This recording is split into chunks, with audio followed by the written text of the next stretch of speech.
Hi, ladies. Welcome back to our fabulous Step Into Your Purpose. We have done a welcome call, and this is our official week one where we are talking about how to define our purpose and become women of purpose. So I'm so excited to talk with you today and hear your insights. That's the whole purpose of today, is for us to be able to hear what you have to say, what you've learned, and then I'll have some things to share if we need that or if the time allows.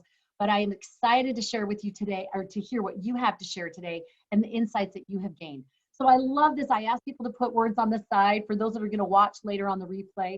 Then do a word that tells how you're feeling today. And I love joyful, empowered, excited for this call, sunny, ready to go, happy to be with you all in here. I love it. Joining with covenant women who want to be more effective instruments in the hands of the Lord. Nothing better than that. Seriously, so great. Throw in some ice cream and it's done. It's a done deal. All right, let me tell you what we're going to do today and how it's going to roll so that we're all kind of on the same page. We have the two talks for this week. We have an especially noble calling, and then we have a plea to my sisters from President Nelson. So especially noble calling from Joy D. Jones. And we're going to start with hers first because hers is kind of like almost like an introduction and a call to it. And then President Nelson's is really meaty. So we're going to do about 20 to 25 minutes on each talk. And then I have a download that's a purpose-defining exercise for you to be able to do today. And don't worry, anything that I say about a download will be in the replay email. And you'll get that within 24 to 48 hours. So don't stress it. But if you want to click on it right now, then Lamira will put stuff as we go. My assistant, she'll put stuff on there as we go. So you can either do it now or get the link now, or you can just wait and get it in the email. So no stress on that. All right. And feel free to put comments in the side as you go, or to unmute and say, Connie, and then I know that you have a question or something you want to share, because there's other screens. And so I don't know if I can always see you if you raise your hand. So feel free to just unmute and say, Connie, I got a comment. I would love that. Absolutely love it. There was a download in your email for the Venn diagram. That's the purpose defining exercise we're going to do today. So if you want to, while I'm talking, while other people are talking, go ahead and print that off. You're welcome to do that. If not, it's super easy for you to replicate on your paper if you have paper in front of you. So don't stress it. Whatever works best and what's easiest and tech friendly for you. All right? So first and foremost, we're just going to take this first 20 to 25 minutes and talk about this Joy D. Jones, and especially noble calling. And just throw out your thoughts, your ideas, your learning. I love that someone had posted beautiful thoughts today. And I love that they had made the comment. I was thinking 2 talks? Really, that's all? And then she was like, oh, I get it. Now I get it. Because we're going meaty, we're going juicy, and we're trying to apply it to our lives. So we want to not overwhelm ourselves, all right? So the first thing, I mean, I don't know if you can see, but I got marked up all over the place, probably just like you guys. But I would love to hear what your thoughts are about this. As we know, this was in the most recent conference, and she is the primary general president, and she is a love. And the first thing I just wanted to kind of get started with, and then I'm opening it up to you ladies, is in the very beginning, she says, I'm grateful to focus my remarks today on women's continuing roles in the restoration. It's clear that throughout history, women have held a distinctive place. And then she says, she's quoting President Nelson, it would be impossible to measure the influence. Now I want you to pay attention to that word influence. You're going to see it a lot in the different talks that we go through. So it would be impossible to measure the influence that women have, not only on families, but also on the Lord's church as wives, mothers, grandmothers, sisters, aunts, teachers, leaders, and especially as exemplars and devout defenders of the faith. And I thought, okay, she's talking about continuing roles. We have a distinctive place. What else do we have that she's talking about? Second paragraph, last sentence. We have a divine errand from the Lord, and our faithful, unique contributions are vital. So we have a continuing role, there's a distinctive place, and we already have a divine errand. What is that errand? What is it that we're to do? Now we're going to have individual, personalized errands, but what is the errand we're to do? And then she answers that in President Kimball's quote, to be a righteous woman during the winding up scenes of this earth before the second coming of our Savior is an especially noble calling. So that's the call. We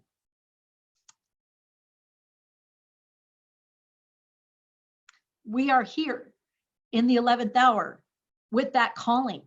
And the one thought that kept coming to me was the difference What difference does it make in our lives when we have a calling, as opposed to we have a job to do, a project to do, a task to do? What is the difference that when we have a calling? I just interviewed Susan Madsen yesterday. She's a global thought leader. I interviewed her for my podcast, and she has done years, over 20 years of in-depth research of women around the globe in local, community, state, country, all over the world, of the influence and impact of women. And it's phenomenal. If you get a chance to read her stuff, Susan Madsen, S-E-N, she has done tons of women's networks at like UVU. She's been over there, and now she's up at University of Utah. She's done all kinds of boards and committees and just amazing stuff. She has a YouTube thing that's the global status of women that she did with Sharon Eubanks. It's fantastic. It's on YouTube. But she talked yesterday about what happens specifically to women when we feel called. So generally speaking, studies show that women tend to hesitate. We tend to hold back. We tend to think we're less capable than we really are, even though our skill set is actually where it needs to be or even beyond. But we hesitate, we hold back. But when we are given a calling, we will commit, we will step, we will move forward, we will make things happen. Have you had that experience in your life? I thought of one experience very quickly where I was in a primary presidency and I was the counselor over the scouting program. I'm sorry, it's probably heresy to some of you. I've had 3 Eagle Scouts and didn't enjoy the process at all, at all. I just want you to know, I was the one cheering when the scout program did not continue. No offense at all. Now, believe me, I love the principles and I love what it taught young men and I love it. That was so great. But the practice of it, not my favorite. So when I went into that calling, I was like, what is it I'm supposed to be doing? And you know what? Nobody knew. Because this was taking place and written up in like the early 1900s, right? From what's his toes. It was like Swiss cheese. And it was layers and layers of this is what you're supposed to do, and nobody knew. And I'd ask everybody and nobody knew. Long story short, I went in, dug in, I did a 1 sheet of what we're supposed to do. I had checked with everybody and nobody knew. And then I sent it to my stake leaders because they didn't know what I was supposed to do. And I said, this is what I found. What do you guys think? Do you want to sign off on this or do you want to change it? But this is what I found. And guess what ended up getting circulated around the stake for being the thing about what we're supposed to do for scouts? That's probably what shut down the scout program. I don't know, maybe there's a connection. But I'm just saying it was not my favorite, but because it was a calling, then I knew I needed to get in and make it happen, even though I did not feel capable.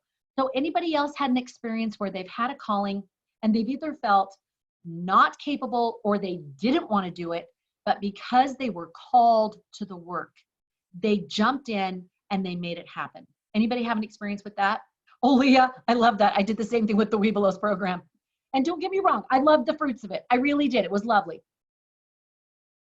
Anybody else want to share about an experience they've had with the calling, that because you were called or felt called to something, felt called, even if it wasn't an official hands on your head, but you felt called to do something, you responded differently?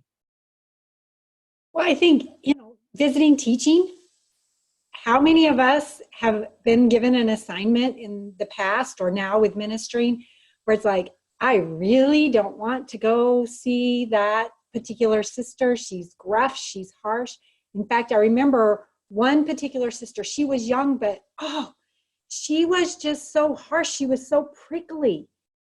And then I came to figure out months down the road from going, because that was my assignment, right? I went and she wrote me the sweetest, most touching thank you note saying, she lived 30 miles outside of town. And so most people, she'd never had a visiting teacher come. She was young, mid-20s, never had a visiting teacher come. And she's like, you're the first person who's come. And I appreciate it. And then she listed things that I had inspired her. And I'm like, what? Because every time I come, it's like, you don't even want me here. It's like, I even hate to call you to make another appointment. And then I understood she was on the Asperger's spectrum. She never came out and said it, but as soon as her oldest child was diagnosed with it, I recognized those symptoms in her. And it's like, oh my goodness, she was doing the best she could to exhibit thanks and gratitude, but it still came across quickly because they weren't in acceptable ways. But if I hadn't had that assignment, I would have never gotten to know her, and she's one of my dearest friends.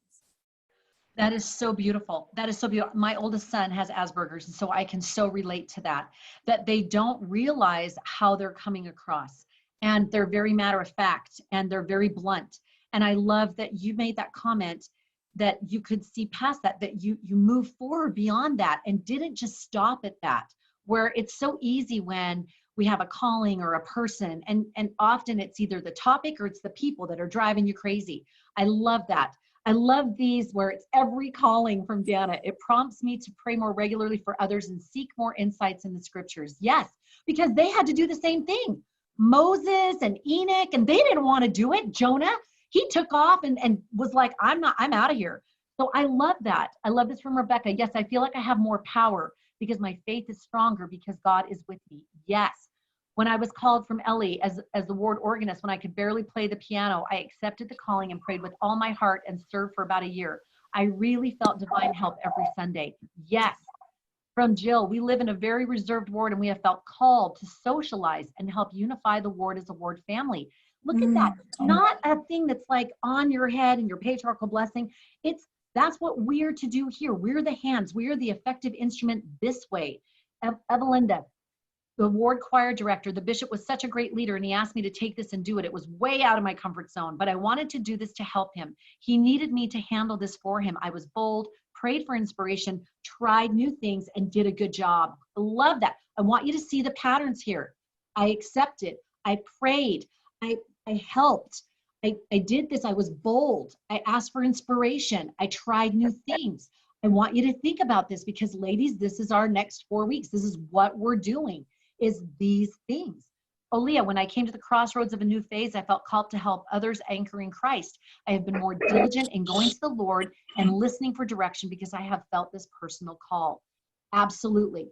When it's a calling, I've watched myself and other women who will step into these zones that we do not want to step into, but we'll do it because we know in our soul it's the right thing to do. Love this. Anybody else have any other thoughts they want to share?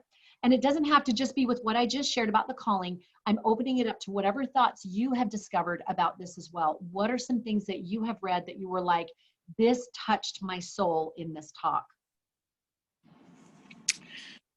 Can you hear me? Yes, go right ahead. Okay. So my, when the prophet said, the Lord blesses us when we give effort.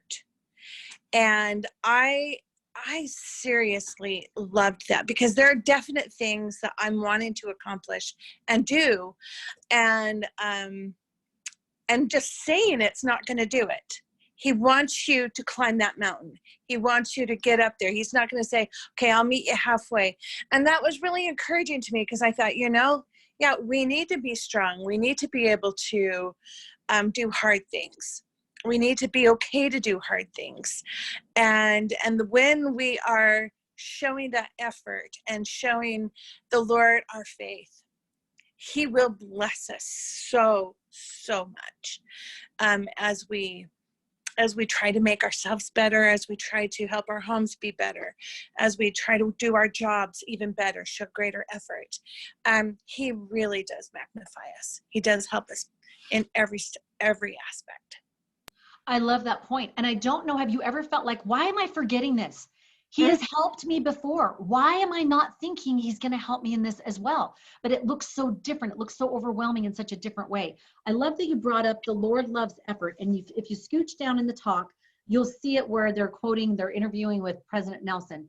And you see where he says, the Lord loves, right at the very bottom of the paragraph of President Nelson. Of course, it's hard. If you go to the bottom of that paragraph, he says about does the Lord just meet him halfway? No, he hasn't go to the top of the mountain. He says, no, the Lord loves effort. And then if you look on the next, well, if it's not a page for you, but just look on the next section after the interview, if the second paragraph down where it says, what more do we learn from the prophet Joseph Smith in the first vision about effort, hard work, and study? What do we learn about that? What kind of effort are you feeling that you need to put out to do something that's making you an effective instrument? Is it learning a language? Is it learning an organization skill? Is it losing weight? Is it being able to have more energy? What is it that you're feeling like, in order for me to be a more effective instrument, what effort does the Lord need me to do? And I want to point out this thing where he doesn't say he needs it to be perfect. It's just effort. So if you look in that paragraph that starts with right above it, President Nelson's response to these precious children, the Lord loves effort, and effort brings rewards. We keep practicing. We keep practicing. So effort sounds like it's practice. Anyone done an instrument? Mm-hmm. It's practice. She does, Jana Lee teaches voice lessons and teaches beautifully. And I've done vocalises and I'm like, these sound like a stuck pig. Like what? So think about that. What is the effort? Talk to me about what effort you feel like you need to do. Yes, Nicole, you just unmute.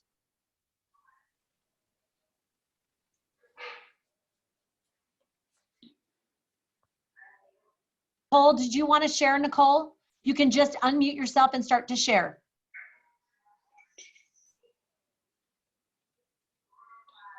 Okay. Oh, you got it? Yeah.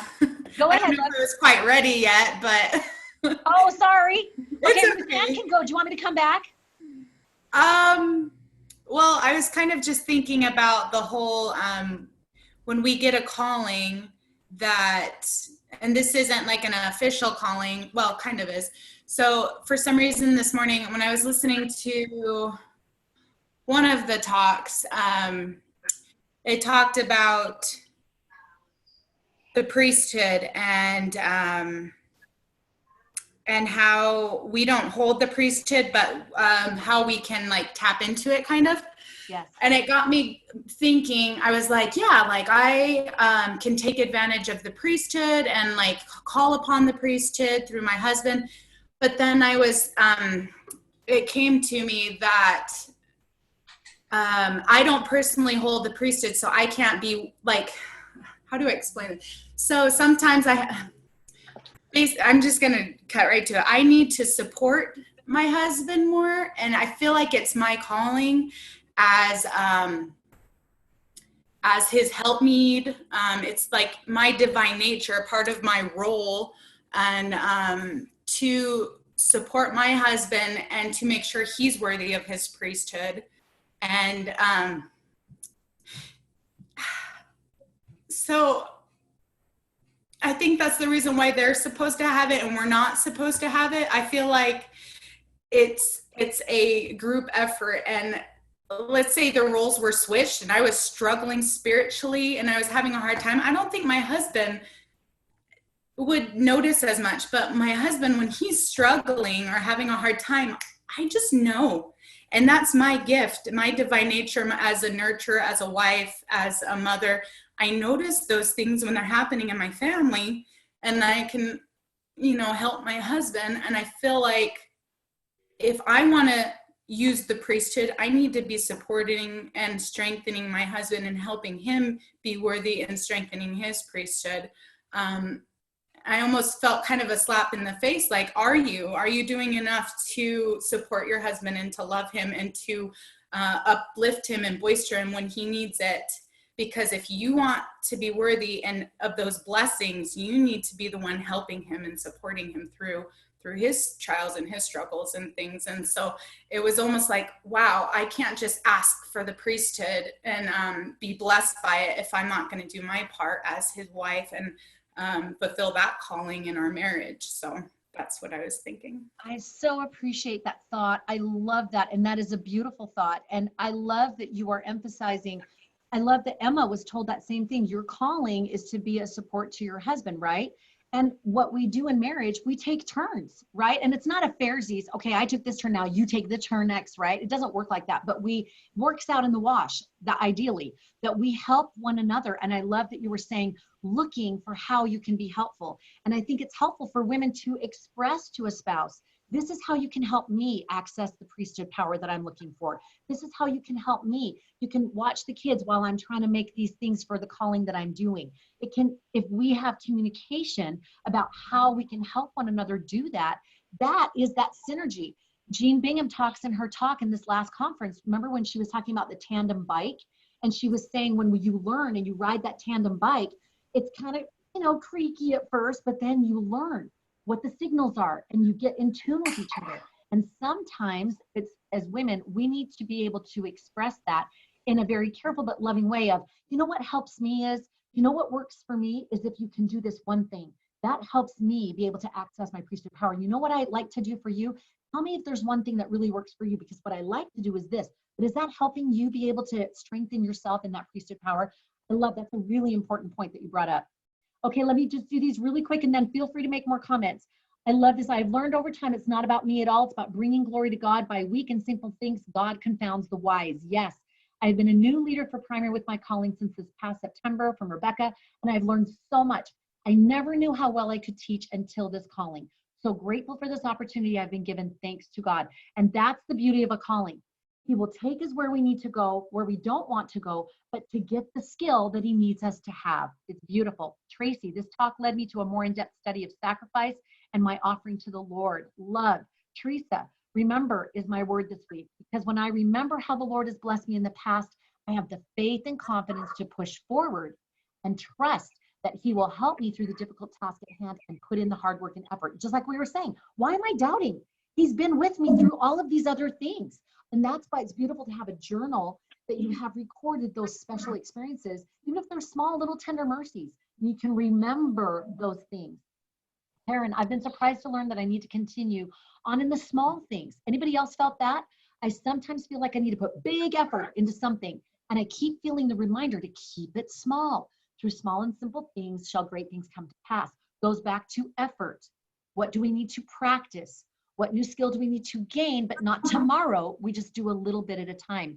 Jerusha, we were called at the beginning of the talk, sisters, it is our turn. Love that phrase. I want it on a pillow. If you stop to think about that and listen to your spirit and the Holy Ghost, that one statement alone is so huge. It makes me speechless. It is time. That's exactly it, and that's why we are here. Jane, I was called to be RS president in 2010. It was way out of my comfort zone and felt like a deer in the headlights. Anybody else felt that? Oh yeah. As I got into the calling, it was given to me to know I was to minister to the sisters and love them. When ministering was given to the sisters, I was thrilled. Did a lot of you feel like, okay, I'm already doing that? I mean, not to be like, oh yeah, okay, but I'm just, you know what I'm saying? I was like, did I miss something? In fact, I got it wrong. I thought that we were supposed to drop the people we were ministering and minister to everybody in the ward. So I was going around and ministering to everybody in the ward and dropped my ladies like a newborn giraffe. Anyway, yeah, good to read the fine print. Anyway, and we are still to minister to everybody. So Tracy, her knowledge on when and how to help her husband is the power of the priesthood. Yes, that is it. Sometimes I think we're looking for a burning bush. And yet, just like I just mentioned, how often are we already accessing priesthood power? We're just being more aware and intentional about it, right? We've already been doing so many of these things. When someone's sick, we go and we pray with them. That is accessing priesthood power. So I love that. Anita, while studying for today, I listened to a Time Out for Women presentation by Brad Wilcox. Newly called in the young women presidency. I mean, young men. Sorry. Okay, he described a time when Stephen Covey came to speak to students at BYU. Normally, he taught about helped people write their personal mission statement, but for BYU students, he talked to them about discerning their divine purpose. As I was pondering his remarks and experience, I was reading Elder Bednar's most recent conference talk. He said, covenants provide purpose. In Mosiah 8, it tells us the gift of being a seer is a great benefit to his fellow beings. I've been pondering on these things as I read and studied the talks for today. I thought about Jesus Christ. He had a gift of divine heritage and circumstances of his birth that uniquely presented him the opportunity to benefit his fellow being. We too have divine heritage and circumstances of our birth, and as such, we have the opportunity to live as covenant women, be directed by revelation, and help carry forth the work of the Lord to benefit man. Yes, in fact, on that thought of covenants, oh, where did I put it? It's for week 3, but it's about the power of covenants. And Sharon Eubanks talks about it in the women's conference. I think it was last year or the year before, but they had that panel. And she talked about covenant power is like graduate school. So yeah, we can be a helpful tool, and we can go through high school and we can go through college, and we are being helpful tools. And then we go to graduate school. And because of that, we have another blessing packet. And now we can be more effective. We have more understanding. We have better ability to make a better difference. And that's what I feel like God is calling us to, Covenant Graduate School. Understanding our covenants, which I did not understand well before, and now understanding the power behind them and how to utilize that to be able to do our personal purpose. I love this. Thank you for sharing. I'd love to make a comment. Lisa, please go ahead and unmute. Okay. Am I unmuted? Yes, there. perfect. Hi, Hi, ladies. sweetie. I just wanted to make a comment and thinking of this. A, I love all this womanhood, just camaraderie, yay. And B, I just think the one thing that's helped me throughout my life, whether it's during this quarantine, we have a big house full of people quarantining, whether it's with every calling I've been given, maybe my career, whatever it is, I try whatever I do to do with vigor and vim. And I love that primary song, Sing Out with Vigor and Vim. Okay, I'm not going to sing it. But it's like the one thing maybe I've been called as, I'm gospel doctrine teacher right now. I'm, maybe I've been the choir director of young women, whatever I've been. I may not be the best qualified, but the Lord has qualified me. And what I can do is I can do it with enthusiasm and show my true personality and not be afraid of what other people think. And I remember one time when I was the choir director, somebody asked me what rubato meant. Maybe Janelle can tell us, because I still don't know. And I was just like, let me get back to you next week. I don't know. Anybody know? And I'm like, went home feeling a little bit inadequate. And I'm like, this is my calling. And I don't care that I don't know what the word rubato means. I don't need to know what rubato means. I just flap my arms and, whatever it is. But I've just learned that throughout my life, when I truly am excited about what I'm engaged in, and I love the words vigor and vim, and not be afraid what other people are thinking. It's okay. People are more worried about themselves than what you do. You know what I mean? So I don't know. That made sense. But that's how I've kind of gotten through everything, including the craziness of quarantine. So I love that. That's going to be a new thing for me, vigor and vim. My kids are going to love that. That's going to be our thought tonight. I love vigor and vim. I love that thought. And okay, Janelle, tell us, what does rubato mean? Hit the mute, hit the unmute.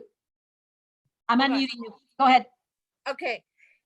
It's a slower process, it's just like when you have the moderato, it's like a walking pace. When you have the rubato, it's just slowing down, not retarded, but it's just like you take it a little slower. Yep. Oh, for goodness sakes. Wow. Yeah. I had no idea. And we didn't sing rubato. It was pretty much vigor and vim. So, okay.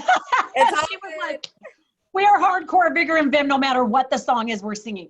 I love, and you know what? Now we just learned something, and that applies as well. When we do our effort, we don't, what was just been said, we don't have to jump in and save the world, right? We can rubato our effort. We can slowly enter in to that, and we can do a little bit here and a little bit there. And so I love that. Ruth Ann, you've got your hand raised. Talk it to us. I'm another one with a music calling, but no music skill. And right before, there was a piece that I had felt very strongly needed to be sung on this specific occasion. And it was so far above my pay grade, just so far. And then the week before it was supposed to happen, the pianist fell while jogging and hurt her knee. And no. So there were so many things that went wrong, and I had to back up and remember all the things that went right and how strong the prompting had been for this song. And so I asked my father-in-law for a blessing, and he's our ward patriarch. And during the blessing, I was so overwhelmed that there was so much that I couldn't do and that I didn't know how to do.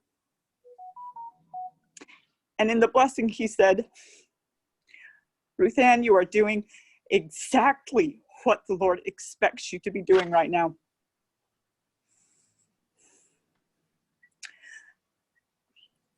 And it was so overwhelming for me that those little tiny things that I could do and that I was trying to do and that I was failing at were still exactly what God wanted me to be doing right then.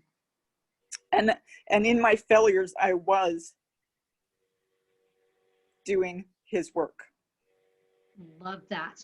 And I love that when we call it failures, right? But if we see our children practicing the piano, we don't say they're failing when they're practicing.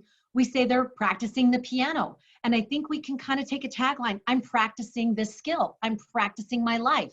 I'm practicing being a mom. I've raised 7 children and I'm still practicing being a mom. I still get things thrown at me all the time.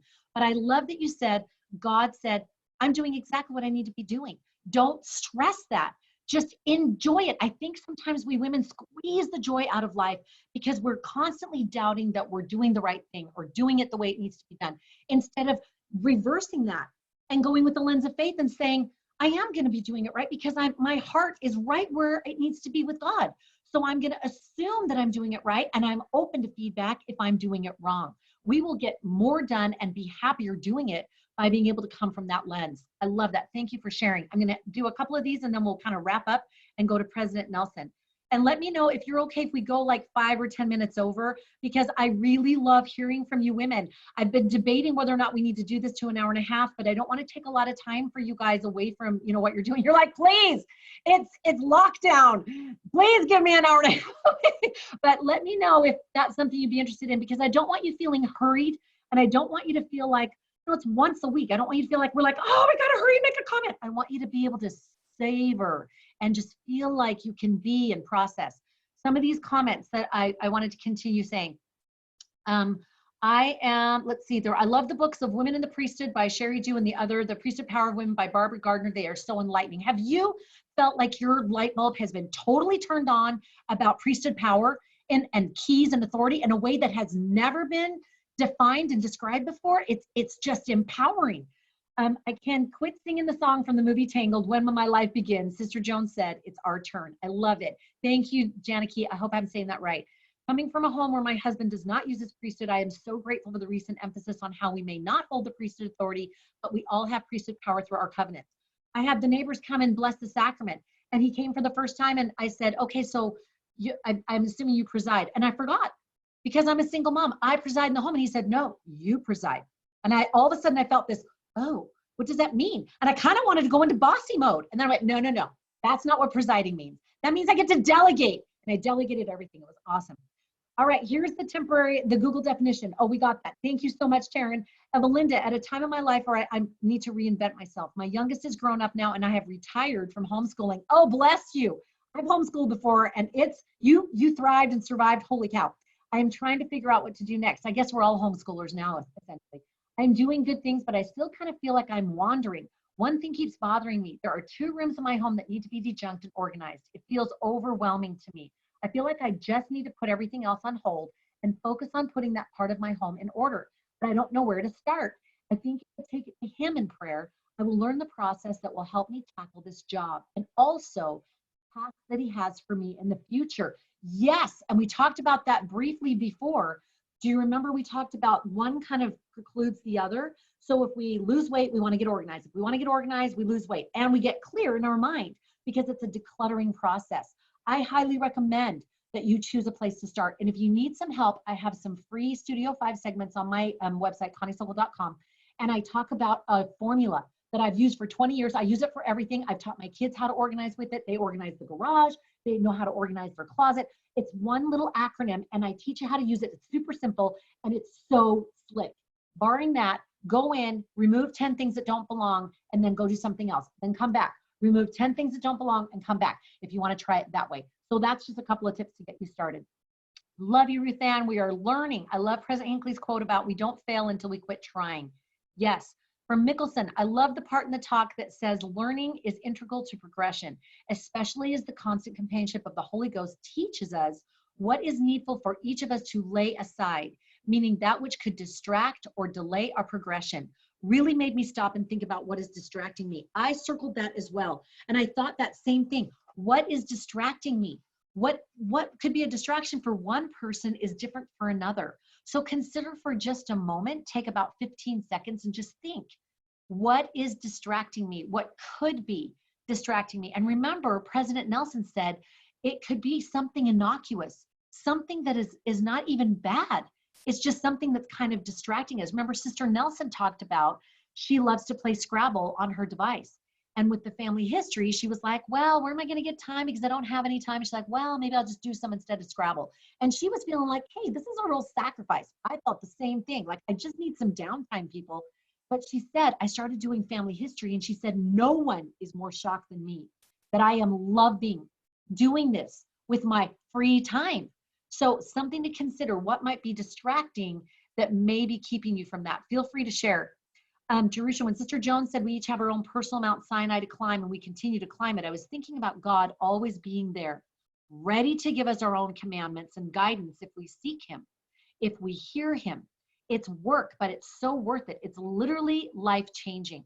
I love how you make the point of our own personal commandments. Are there some things that you know that are just for you, that are a definite yes and a definite no? Some women know I need to sit down for 15 minutes like in the afternoon, or I am a bear to my children. Some women know I cannot start eating a bag of chips because there's no stopping. So I know that I cannot do that. There are just some things I can't do.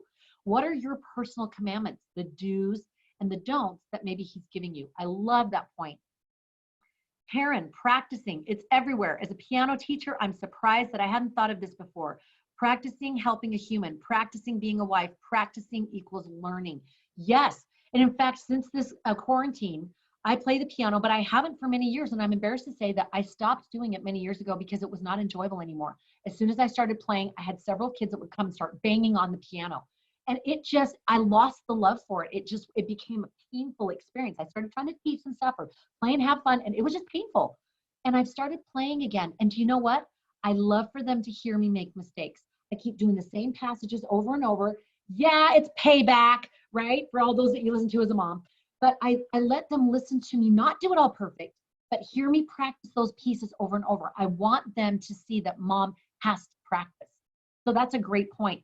In Sister Jones' talk from Marissa, she says that President Nelson said, I plead with you to increase your spiritual capacity to receive revelation. How do you think we increase our spiritual capacity? Oh, we did not set that up. Guess what we're studying next week?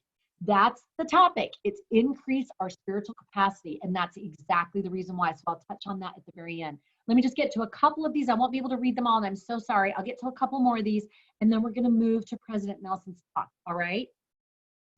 I love that there are no failures in the practice. It's all part of the process. Love that. Thank you. I love that. And Leah, yes, I will find, oh, sorry. You guys were talking back and forth about getting those things from the website. Poor Lamira. I'm so sorry. She's just like, if I knew what I was going to talk about, I would give her a heads up. So I think we have found some incredible new things in this, ladies, things for us to remember. Anita, laying aside distractions for me includes laying aside negative thoughts, feelings, and emotions, and striving to replace them with things of a better love, forgiveness, etc. That, Anita, is a powerful, powerful point and concept. That laying aside things for the better, things of a better, we kind of think maybe it's this thing or materialistic thing or whatever. But what about those negative thoughts that women are primely known for, that we sort of soak in? I don't know why, but then it just makes it so easy for the adversary to come and nail us with it. So I love that, laying aside those negative thoughts, laying aside those things that say, I can't do that. I'm not capable. I'm not worthy. I'm not able, whatever those things might be. Last comment that I'll take on this one. I too had a similar experience as others being called as choir director. What helped me was knowing that I didn't have to be great at all. If all I needed to do was bring the Spirit into sacrament meeting, and I accepted the call because I knew that is the one thing I could do, even if I really didn't know what I was doing. I did it. What also helped me is knowing that Nephi was called to build a ship and didn't know how, but the Lord helped him. And knowing that has always helped me when I feel inadequate. Yes, and that's what we talked about last week. We've got the oar, that's what we're talking about, to build the tools, spiritual and temporal, to build the ship the way the Lord wants us to build this. And all of it is going to be getting splinters and doing the things wrong and having to take it apart and then getting the piece backwards. It's whole IKEA principle. If you've ever put IKEA together, it's all of that, but that's part of the beautiful process. I love that. Please feel free to continue to talk to each other on this side chat and respond to one another. I love it. Ladies, I hope you got some juicy little nuggets from that. That was sort of the opening entree. Now we're going to go to A Plea to My Sisters, and we are going to end up going to about 2:15-ish, if that's okay, but you're welcome to drop out as you need, and you can watch the replay later. There's just so much I want to hear from you on this. All right, A Plea to My Sisters. Ladies, hit me with it. What have been the things that you have learned from this talk? And like I said, we're going to come back to this, so don't feel you have to get everything in today. But on defining your purpose, what were some of the things that stood out? In week 3, we're going to talk about the specifics of I'm a woman who can, and we're going to talk about those things. But today, is there anything that stood out to you that especially is to do with defining your purpose? What are those things? Feel free to go ahead and make a comment. Leah, go ahead and mute, hun. Oh my gosh, I counted 16 different variations of the word speak. Like, we're supposed to open our mouths. We are supposed to not sit in the background and be quiet and just follow along obediently. We are supposed to use our voices. And she talks all the time. I use mine often. What was that? Out of the mouth of 2 witnesses? Is that what that was? True, true. That is a beautiful, love that point. 16 variations of speak. And what I took notes on last week, that's what I'm doing, is taking notes. So don't think that I'm not listening. But when people were talking about, I need to use my voice, I've got to learn to use my voice, I'm nervous to use my voice. We have been told to step up in councils, to step up in our marriages. And even if you feel like, yeah, well, I try, but I get thumbed down, right? I get suppressed. Otherwise it wouldn't be a problem. If we speak up and we're already heard and respected, it wouldn't be a problem. But it is a problem. But that's shifting. We're changing that flywheel. So what's something that you feel that you can do as a woman in your situation to speak up? What does that look and feel like to you? What does that mean to speak up? He says to step up and speak up, to stand up and speak out. What does that look like to you? What's something you're going to need to maybe face, do, try, decide that might be a little bit uncomfortable for you to speak up? For me personally, I think I need confidence, and confidence comes from the Spirit. So if I have sought the Spirit and revelation about that particular subject that I'm going to speak up on, then I'm going to be able to do that with confidence. Otherwise, I doubt myself. I need that companionship of the Spirit to be with me in doing that. That is a great point. And when we have, again, back to that calling, when women feel inspired, that's why it's so important to get the divine download. Once we get that download, we're like, all right, I'm doing it. Even if it's not going to be great, even if I don't know what I'm doing it. Fine. We got to get that errand, that clear personal errand for ourselves. And then that Spirit will motivate us and see us through and help us be the driver to be able to do what we need to do. Do you remember, it was Donald Hallstrom talk where they were invited to speak. I believe it was for graduates of Harvard. It was a big alumni dinner, huge room filled. People were going around, they were like saying, introduce yourself very quickly, but they were introducing themselves and they were all saying these amazing things. Well, Donald Hallstrom's wife had raised, I think it was 8 children. If I get that wrong, let me know. But 8 children, and she's sitting there and she's waiting. She's like thinking, I want to go to the bathroom right now. I want to do something else to get out of this because I don't want to have to say, hi, I'm a mom of 8, when they're all doing these amazing award-winning, stellar educational academic things. But she said a prayer, and the microphone's coming around, and she said a prayer. And he said, I kind of stalled for my wife because I could feel she was stressed.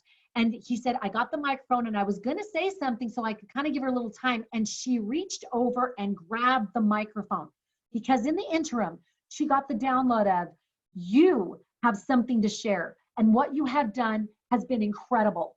So share it. So she leaned over and grabbed the microphone from him and stood up and said, I have raised 8 children. Waiting and applause just interrupted her. And people came up after and said how much they appreciated that she shared that. We cannot be afraid to share our truth, to say it, because we don't know who in the audience needs it. We're just reading in Mosiah what happened with Alma. Alma was in that group of those priests, and he was the only one that heard the drops. He's the only one that heard that message, and it was a horrible death. Abinadi, if you read the commentaries, he actually, they think they took torches and burned him like one at a time. It wasn't at the stake. It was burning him with, that's what the faggots are, burning him and burning him. Just, I mean, it was horrible. But he shared his message, and what yielded? Alma, his teachings were used for the next almost 300 years. Was that important? Yeah. That changed the course of civilizations. So just think about that. Absolutely huge. Love this. 2 people have their hands raised. I can't see them, honey. I'm so sorry. Go ahead. I'll start first, Connie. Thanks, Carly. Just something that I've noticed in my own home where I've had to be a voice that I didn't realize growing up. My dad was very good at giving us blessings, father's blessings. And when I got married, that was something that my husband didn't ever have in his home. And it's been a wonderful thing. Well, it's been hard too, because when I feel that my kids need a blessing from, for extra help, to voice that to them, to say, you might want to ask your dad for a blessing. And there have been times that I've been censured for that in my home, and how grateful I was.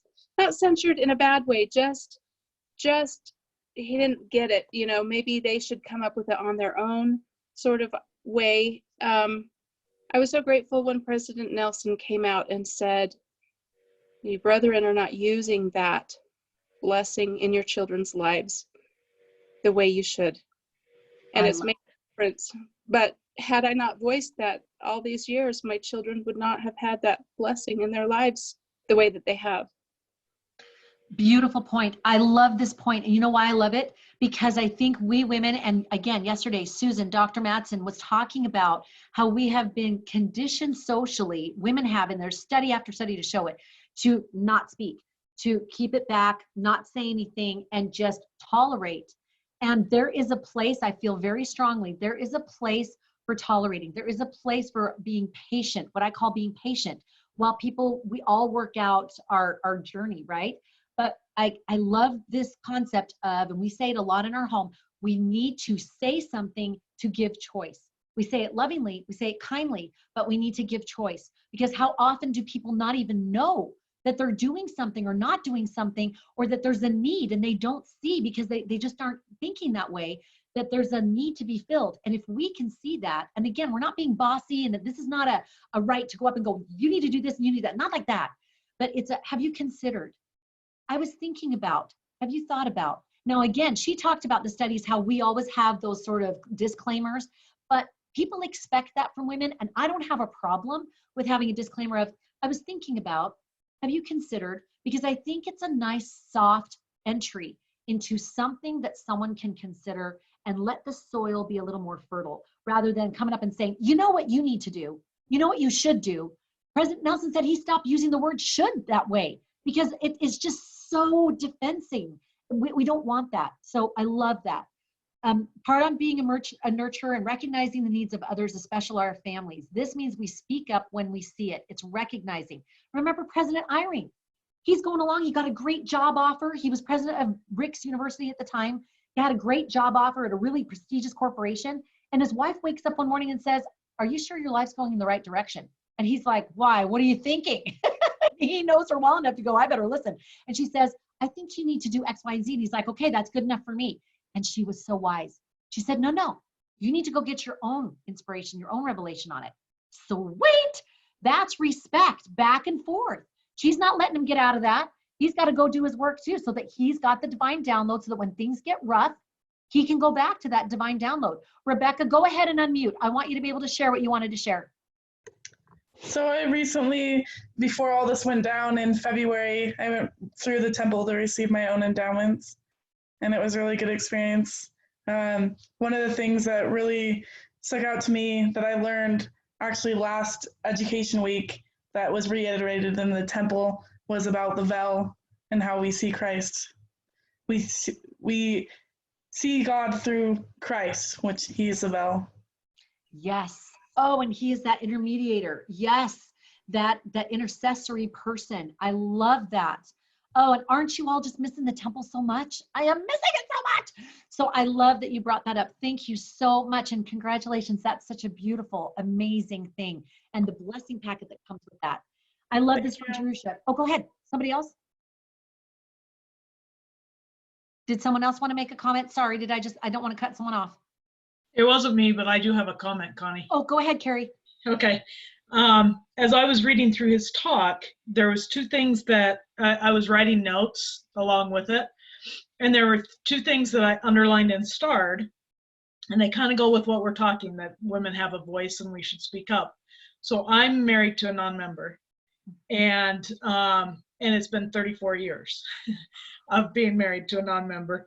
And the two lines that I underlined was women who can speak with the power and authority of God are needed, and women who teach fearlessly. So there's times in the marriage that something will come up. Like, for example, recently he told me I had blind faith, and I was sitting there and I was beating myself up because I hadn't read my scriptures for about a week or two in the mornings. Typically I get up and read, and I hadn't, and I was just praying fearlessly that Christ would put something in my mind to say to him, to get him to realize he lost the battle, basically.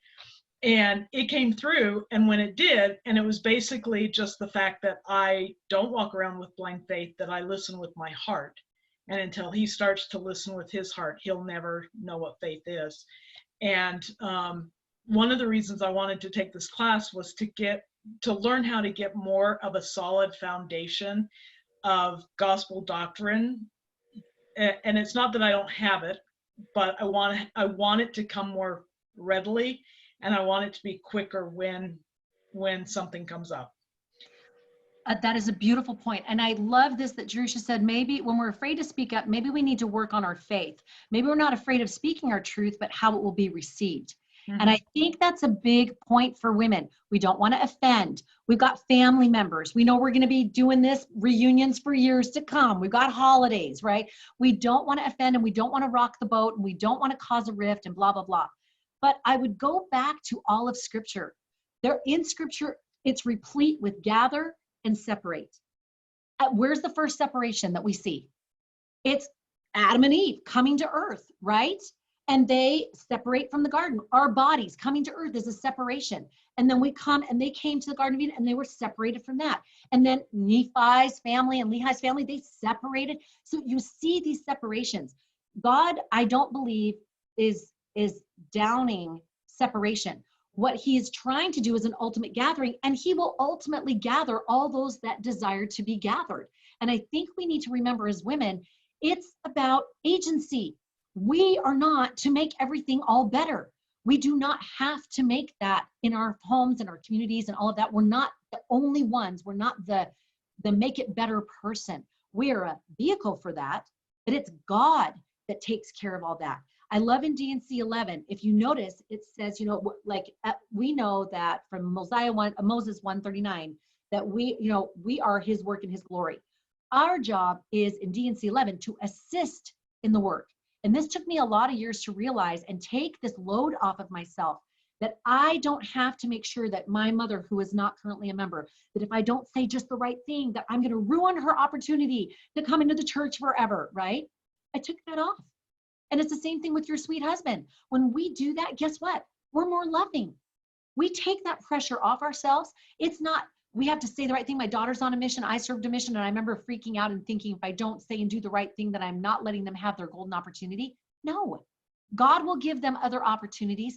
Our opportunity is to lovingly speak up, to lovingly offer. It's not a competition. It's not I'm going to make you do what I want you to do. It's not well, too bad for you. You're on a wrong path. I'm on the right path. It's not that at all. We just speak the truth that we know that's in our heart. And as we do that, whether it's to a class in a calling, and whether it's we do it at work, it doesn't matter. When we speak up, we can create an opportunity. Agency can be enacted. Then people actually have a choice. And that's what they're going to be wanting to know about in the next life. You're going to say, you know what? I gave you a choice. I lovingly give you a choice, right? And we want people to give us loving choices so that we can make a clear understanding choice of, oh, I don't want that. I want this. So something to consider. I love this. It's easier to see someone else change the world and brave the consequences sometimes. It's not a little thing. Exactly. And whether we are being brave to go to someone's door, or like in that conference talk, that woman who went across the globe and hand drove the truck that brought the supplies to those refugees that were needing it, then turned around and got the download. Well, that's great. You were awesome. You followed that prompting. Now go across the street and meet your neighbor, right? Talk to your neighbor and serve them. So whatever it is, we can get the divine download. We can feel the driver of that spirit backing us. And then we can speak with loving truth. We can speak up. And we can even use a disclaimer if we need to say, I was thinking about, have we considered in a meeting? Have we considered, I was wondering about, so that we can open up a discussion and not leave an ultimatum. I love this. Keep studying the scriptures. The doctrine and God's word will rest in your heart. And that is so true. Reading the Book of Mormon every day. I'm going to say it every week, ladies. That is the biggest game changer for anything that you want to do and become.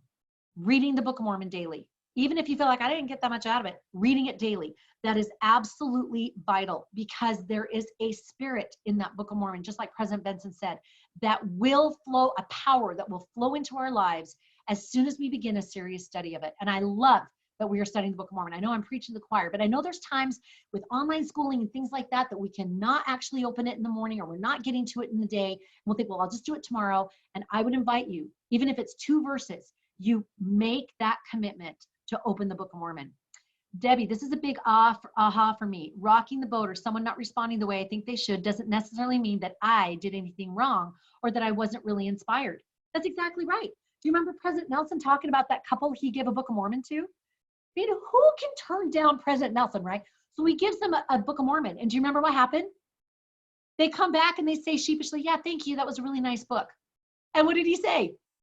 He said, that is no proper response for someone who has read that book. Did you read it? And they were like, not really. And he's like, go back and read that, with his gentle, loving grandpa way. And they went back and read it and they were converted. Now, that's not what we have to have as an outcome, but he did not shy away. Now, every situation is different. I have a mom that I have shared different things with, and I know that it's got to be her time, and I get it. But I keep just being me. I'm not trying to convert her. She's got her choice, but I'm being me. And when she says, let's go to breakfast on Sunday, I'm like, Mom, I love and adore you. And I don't watch to eat on Sunday, but I'll make you breakfast. Put your feet up. We can chat while I'm talking and while I'm cooking.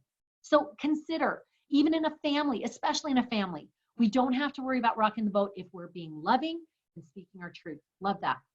Julie B. Beck promised to spend some time in the scriptures each day. It could be 1 verse, it could be a full-on study session. I love that. Not being strong in our actions and words will most likely leave you feeling angry and lost, and we will feel regret. Have you felt that before? When you knew you should have said something and you didn't? Have you felt that regret? I have. And it's not a good feeling. I would rather offend someone and apologize and say that was not my intention, because most of the time it's not, than have me walk away and go, I missed that. I missed that, and I know I was supposed to. Shanna, I appreciate the references and notes, including President Nelson's talk. Joseph Fielding Smith telling the Relief Society, you can speak with authority because the Lord has placed authority upon you. Yes, we already have it. We're covenant keeping women. He also said that Relief Society has been given power and authority to do a great many things.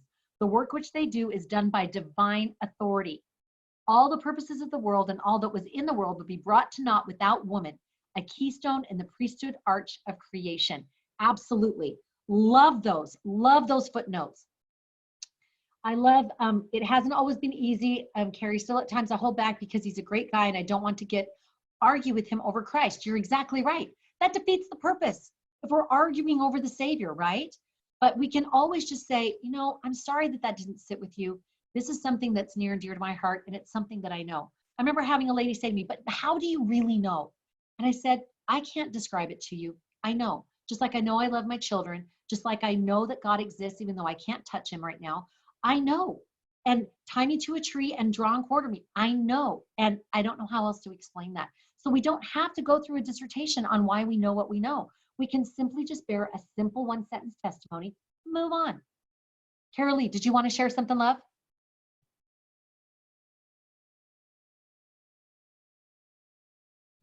I'll unmute you. Are you unmuting? Carolee? Oh, No, I wasn't actually planning to say anything, but thank you Oh. for. I just saw your hand up. Sorry. Oh, sorry. I must have got that wrong. I just saw the little hand on your box. So I was trying to be attentive to the little hands. Awesome. Ruth Ann, did you want to share something?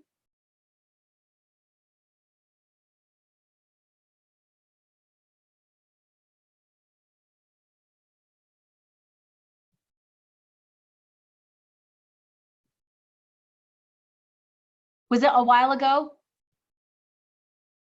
Yeah, probably. Sorry. You shook your head no. So you're so great. I love you. Ladies, I have loved this. Does anyone want to share a last thing? And then I'm going to go to the little purpose defining exercise. I wanted to just hit on briefly because I know in week 3, we're really going to emphasize this, but I love some of the questions that I had were what he said, we need women who know how to make important things happen by their faith. What do I want to have happen? What is it that I want to have happen and have him strengthen me so that I can use my faith? I was going to bring that point up about the plea. When you look at the very end, he has, I call it 2 pleas and a promise. And if you go to the very end, it's the second to last paragraph. So today I plead with my sisters, skip down about 3 or 4 sentences. I plead with you to fulfill President Kimball's prophecy. And I promise you in the name of Jesus Christ that as you do so, the Holy Ghost will magnify your influence in an unprecedented way. So watch for the word influence that happens throughout these different talks. And I love that we have 2 pleas and a promise, and that's priority. It's just absolutely priority. Again, in influence, he says, we brethren cannot duplicate your unique influence. How are you influencing in your home, in your community? How are you being a soft stroke into that painting? How are you being a bold stroke into that painting? Sometimes we need to be, I love that comment, that as women, we need to be tough as nails and soft as buttered toast, right? We have to do that. It's that whole Ginger Rogers thing with Fred Astaire where she said, I did everything he did and backwards and in heels, right? It's our lot, ladies. So instead of begrudging it, recognize we get an extra blessing packet because we're doing often the harder thing. So we can ask and claim those blessings. I love that. When he talks about the distinctive capabilities and the special intuition, he goes through and lists, I don't know if you can see this, but I started listing all of those traits and qualities. And I ended up, I think it was 12 traits and 13 qualities, but I'm sure there's more. But that was one on my initial pass several months ago. But I would love for you to look through those and see what he is asking us to do. What kind of purpose do you feel that you can fulfill right now in being this kind of a woman? Teach fearlessly, call upon the powers of heaven, make important things happen, understand and teach the next generation, detect deception, know how to access the power of God. Those are all beautiful things that he's asking us to do, to become strengthened, more converted, to speak with the power of God, have an ability to lead, to have wisdom, to organize others, get executive ability, have the gift of discernment. There's so many beautiful things that we can choose from. So I want you to consider, have you had any thoughts about this purpose? Let's go to this little diagram. It's called a Venn diagram. You remember from 7th grade math, we're actually utilizing something that's helpful, pretty amazing. I don't think I'm ever going to use geometry for angles, and a lot of things I do, but this one I'm actually using. So I'm going to share screen. And this little Venn diagram I use in a thing called our Find Your Purpose Challenge. This Find Your Purpose Challenge is a 5-video series, and we're going to put the link in the replay email. But it's about 5-7 minute videos, 5 of them. And I take you through a little packet to help you create a purpose statement and then do this kind of exercise to figure out who you are and what you're to do. It's just a really simple exercise, really fun and easy to do. So this is a Venn diagram. I'm going to go through really quickly and share what these 3 circles are. And then you can take extra time, another time, and fill them out more completely. But I want to get you started so you don't go, what was that? The first left-hand circle up here, can everyone see it? First left-hand circle is talents and abilities. This is going to spell a little acronym because I'm big on acronyms, but this first one is talents and abilities. So you can just write it right on top of that circle. What are some of your talents and abilities? What have you loved to do as you go over the years? You're like, oh, I've got a talent in that. or you just know you have an ability. Maybe it's not really what you call a talent, but you just know how to put things together without reading instructions. Or maybe you just get gardening. You just know how to do it and no one really has to tell you about it. It's just kind of instinctual. So what's a talent or an ability that you have? And use things that you may not even think are like, it's not necessarily, it doesn't have to be piano or that you sing for the choir, but maybe it's something like, I'm just a really empathetic listener, or I'm a good gift giver. I just know how to do that. So just consider what some of those things might be that would be like, oh, talents and abilities. I think of those things that I wonder why other people don't understand. That's a talent and an ability. That's right. Where you're like, oh, that just makes total sense. Like, oh, I don't think that's a talent. Like everybody can do that. Have you ever thought about that, about something you do? Oh, I'm sure everyone can do that. But no, not necessarily. So that's talents and abilities. And then I would love for someone really quickly, because I know we're really over time, but would someone please, I'm asking you to be your bold selves here. It's a safe space. What is a talent that's coming to mind? Especially one that you might not have considered originally. But what's a talent? Just quickly put it in the chat. What's a talent that you feel like, oh yeah, I could say that's a talent or an ability? Baking, I love it. What else? Talking to anyone. That is such a gift, you guys. Patience, listener, thinking of others first. You guys, these are beautiful. Making others smile. Oh my word. Crochet, I love that. In fact, I'm thinking I would love to learn how to do that again. Perception, huge. I love people. I love everyone. Not everyone can say that. Articulating my thoughts.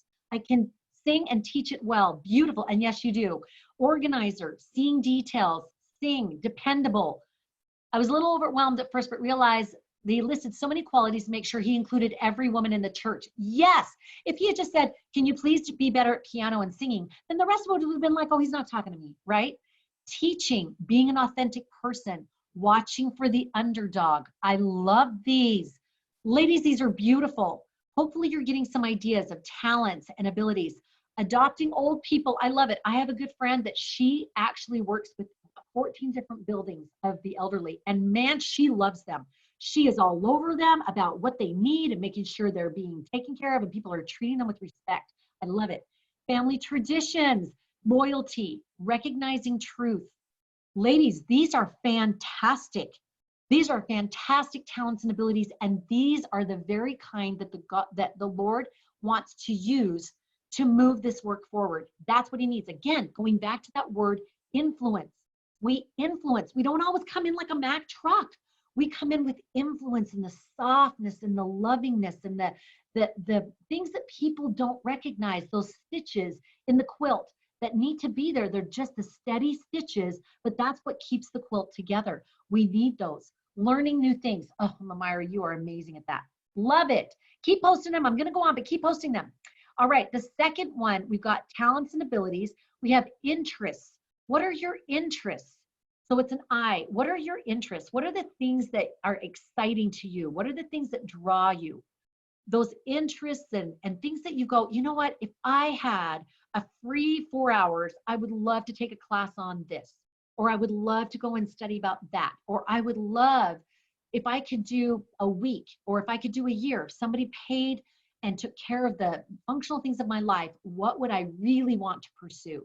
I'd love to do scuba diving. I'd love to travel. I'd love to write. I'd love to do photography, whatever it is, an interest, whatever it might be, raisin jewelry. Come on, own it, whatever it might be.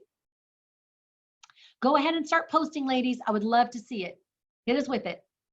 What are some of your interests? And they can be eclectic, okay? He does not want cookie cutter people. It can be eclectic. So what does that look like for you?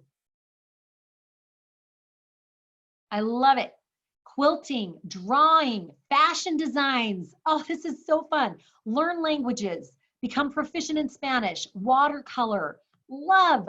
I want to help support people facing death. Beautiful. I have a friend who is a chaplain, and that's exactly what she does. It's such a holy work. Humanitarian experiences. There's never been so many things that we can do with that. Yoga instructor.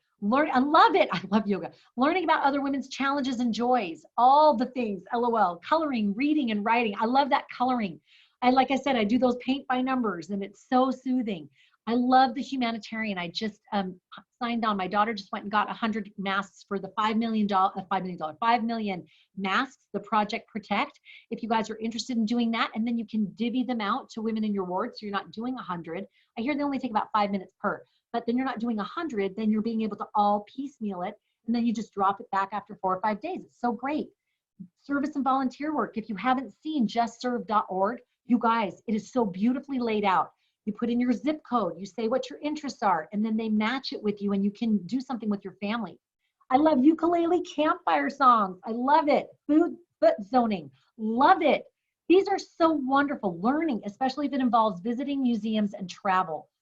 So love that. In fact, there's an exhibit up in Salt Lake, and I was so bummed. I kept thinking, okay, when I go up in Film Studio 5, I'm going to stop at that museum and do that, because that would be so fun. I loved the show that they were doing there and the exhibit. And then, of course, the lockdown, the quarantine happened, and I wasn't able to do it. I was so bummed. But now they have virtual tours of museums, so you can check online and see which ones there are, so we can still feel like we get to have our museum moment. Dancing, the mind, cooking. Love it. Cultural folk dance. I love that dance is a universal language. Oh, yes. And how many doors has that opened just by dance? And it's in every culture. Love it. Ladies, this is so fantastic. I absolutely love it. Keep posting. Calligraphy, growing flowers, watercolor, serving. Oh my gosh, I love it. Okay, Felicity, I need to get with you, because growing flowers, not my success. I love flowers, but I I didn't realize I was spraying Lysol on the handles, and I got it on my flowers, the big, beautiful bushy thing I brought indoors, and killed it right away. My children are surviving, so that's a bonus. Okay, down here on the bottom, we have the third circle, so that's interest. And then we have this third circle, which is contributions. Where do you find yourself contributing? So where do you find yourself naturally serving? So maybe you don't have a talent or an interest or really a like of doing, choir directing, but you keep getting called or asked to do that. Or maybe you think, I don't really have a talent or interest in organizing, but people keep asking me to head up these different, groups and committees. So where have you contributed in your life so far? What have you done? Have you been in a young women's calling? Have you organized PTA? Have you organized book clubs or service projects? Or have you done a quilting bee? What have you done to kind of contribute? And it could be on YouTube. It could be that you've done baking or cooking videos or something like that, whatever it might be. Love, RS teacher. I love that, Relief Society teacher. Teaching, playing with children, so great. Where have you contributed? What have you done that you feel like, well, I've been asked to do this, or I feel like I'm making a difference with this, or I'm just throwing it out there because I think it's a good thing to do, or that's what I've been a part of. Blogging, love it. PTA, recreation leader, lead student, co-founder of National Women's Political Organization, fantastic.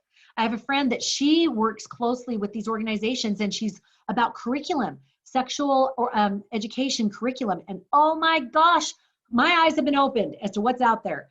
And so she is doing a really important work. Confession, I found my chart from the last time I did this with you. Ha! Baking was all in all 3 areas for me. Taryn, something's calling to you. Drop it off at my house. No, I'm just kidding. Okay, I can't get away from leadership positions at church. Have you had something where you're like, I try to hide. I try to not be in that calling, but I'm in it for 10 years.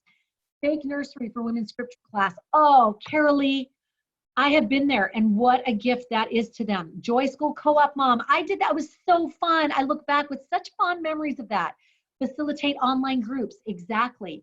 I do online programs for women, and I feel like my job is to teach women how to get out there and be that Spencer W. Kimball, be articulate, be distinct and different in happy ways, to be able to define and develop and deliver their message so that they can speak with power and confidence. We all have our themes. So start writing those in those circles. And then what you do, no surprise here, is this little center thing is the sweet spot. You're going to find where they cross over in these other areas, but then the sweet spot. Where do all 3 kind of trifecta? Where do they all meet? And if you can find something there, hallelujah, because that's going to be such a fabulous experience. So I invite you to check out that sweet spot. Do whatever you can to create the sweet spot. So remember, talents and abilities, interests on the second one, third on the contributions, and then find the sweet spot. And that can help you to better define your purpose. And that's what we want. We want to come out of here not just thinking happy thoughts. We want to come out of here with them taking root. Start planting those seeds so that God can start nurturing the ones that he needs you to do now. Basic house cleaning, also great to all others what they see as your best qualities. Oh, I love that. That's a great thing to ask in your family. Maybe do a family home evening activity or come follow me where you look around and you say, what are the traits that you love about this prophet or this person in the scripture? Okay, what's traits that you love about yourself? Okay, now let's take a paper and we're going to pass it around, put your name at the top, and we're going to write 3 traits that we love about you, 3 things that we think you're talented in, whatever it might be. And maybe do that as a come follow me thing. Love that. Chad Swerve, that's why we have a misspelled word. Love it. We're just getting real. So ladies, I invite you to take this exercise and have some fun with it. Don't squeeze the joy out of it. Get a yummy treat, go sit by a window, say, everybody, you get to be on a movie for 10 minutes while mama's doing her homework, and go do your Venn diagram and let it simmer. And while you're doing gardening or tidying up the house, let it simmer and start thinking, where's that sweet spot? And I can promise you, you will know the sweet spot because it will fill you with a, where you feel this, oh, I like that. Could I? Yeah. Is that something I really like that? It'll start feeling like that. And that's a great feeling. As I was talking with Dr. Madsen yesterday, that's what we talked about. When we know our purpose, when we have our calling in the divine download, we get this fulfillment that we're looking for, ladies, in the fridge. Sorry, I'm just calling it. When we're like all bugged and angsty and we're not fulfilling our purpose, guess what we're doing? We're filling our belly because we're trying to find it. I've been there. A whole bag of Boom Chicka Pop, and it still didn't bring me closer to my purpose. But when I do this kind of thing, brings me closer to my purpose, and I can get back to normal portions of Boom Chicka Pop. It's a good thing. So I encourage you to do the work that you need to do this week to define that purpose. Now, the moment you've been waiting for, if somebody already knows their sweet spot, put it on the side. If you already know it, don't feel bad if you don't know it. This is what you're supposed to be doing this week. But put it on the side because I want to see that. Meanwhile, the assignment for this next week are the 2 talks are Revelation for the Church and for Our Lives by President Nelson. And the second one is, it's from Michelle Craig, Spiritual Capacity. So remember, we've been asked by President Nelson, in fact, he just in this last conference, he renewed the plea, that means priority, to increase our spiritual capacity. So he said it, and now he's renewing that plea. So we're going to do those 2 talks, Revelation for the Church and Our Lives by President Nelson, and then Spiritual Capacity by Michelle Craig. Both of them are just powerhouse talks. Juicy, great stuff. Once again, read through, get your insights, and get ready to share. And I have loved, sisters, ladies, women, this has been fabulous. Have you felt this? Did you feel the spirit? I have felt it throughout, and I felt this, this hum of this spiritual rhythm and conversation, and then I felt pings and bursts, and that's yes, and a goosebump there, and I need to pay attention to that. And so I encourage you, keep these notes handy, write your notes as you're reading during the week, and really get that meaty feasting upon the word, and then come on back next week and we're going to do this again. Now, just an informal, as a show of thumbs, don't feel badly if you put a thumb down. We're all women here. We love each other. It's totally fine. Would you be interested in going about an hour and 15 minutes next week instead of just an hour? Can you give me a thumbs up if you're like, yay, if you're a or a no? Thumbs up, doesn't matter either way. Okay, thumbs up, thumbs up, thumbs up. Okay. I don't want people to miss and feel like, hey, you said an hour and now you're dragging it out to an hour and 15 minutes. But I think I would love to give everyone the opportunity to be able to share that wants to share, still keep it timely, but then, because we can't get to everybody and everything, but then we can have our little, I'm going to wrap up and we're going to have just about 10 minutes of an after party if you want. But I'm just going to bring it to a close. Bring it, Connie. I love it. So we'll plan on an hour and 15 and just see how that goes, because I think this is great. I don't want to do it ad nauseum. You know, you want to leave wanting more, but I think an hour and 15 would make us not run so much. And then we can do a half hour for each talk and then 15 minutes of the download or the to-do. I think that's going to work even better. All right. Thanks for all these yeses and thumbs up. Please invite others that may want to or join or could benefit. Absolutely. Sisters, please invite those that you feel like really need a spiritual boost. I have loved this today, and I can feel that you have too. I've loved your comments. Thank you for participating so fully. It's overwhelmed me joyfully. I didn't know how it would be if we'd have crickets, and it's been incredible. Your comments have been so thoughtful and so inspiring. I've gotten so many juicy things from this. So thank you so much. So we'll have those links of the talks. We'll have the Find Your Purpose Challenge download that you can link to. And you have the Venn diagram of just that page if you just want it. This week, work on that sweet spot and then read those 2 talks. And it's beautiful how we're building on this, because as you're trying to define your purpose, you're working on increasing your spiritual capacity through those talks. So now you're going to be able to have more of that priesthood power that you can access while you're trying to figure out what he's trying to tell you. So fantastic stuff, ladies. Thank you so much. I'm going to wrap this up. I'm going to have about 10 minutes of an after party. If you guys want to have any questions or little things that you want to say that are kind of a little bit more private, or you just kind of like, I just want to share. And just know that this download, this recording will be in about 24 to 48 hours in your inbox, and you can forward it to or share it with anyone you'd love to. The more the merrier. We want to create this groundswell of covenant women tapping into their power and becoming effective instruments for the Lord to prepare the earth for the Savior's second coming. No biggie while we're doing dishes, right? Anyway, I love you ladies so much. Mwah, and we will see you next time. Love you all.